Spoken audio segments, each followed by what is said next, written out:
Now, real quickly, you have a Muslim who's trying to wax eloquent, pretending that he knows a thing or two about logic, Andalusian project. Now, let me read this, and now I'm going to turn it against him to prove that his God cannot be God according to his logic. Notice this.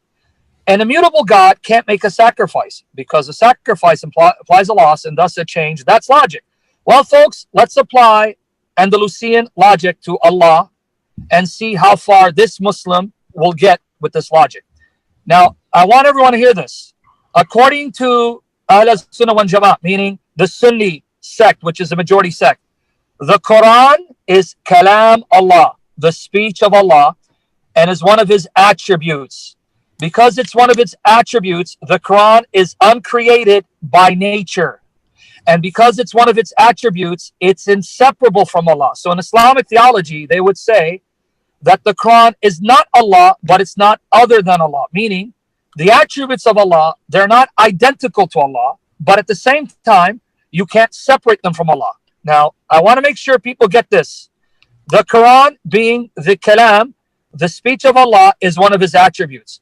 Allah's attributes are not him, but they're not other than him. This is Islamic terminology. I didn't make this up. Meaning it's inseparable from him, though not identical to him. Now, here's the problem, Andalusian project.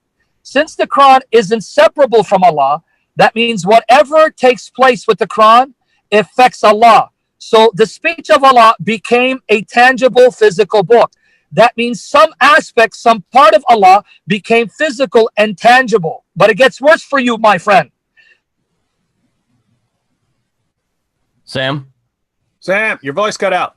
Can be burned, much like Uthman ibn Affan did to Arabic Qurans. So that means anytime a Quran that's Arabic is burned, that means something profound is taking place in the nature of Allah, because an essential attribute of his, which cannot be separated from him, is experiencing profound change. Well, according to your logic, if Allah changes, he can't be God. And we agree, he's not God. Thank you, Andalusian, whatever his name was, for using logic to destroy Islam and prove that your God is no God at all.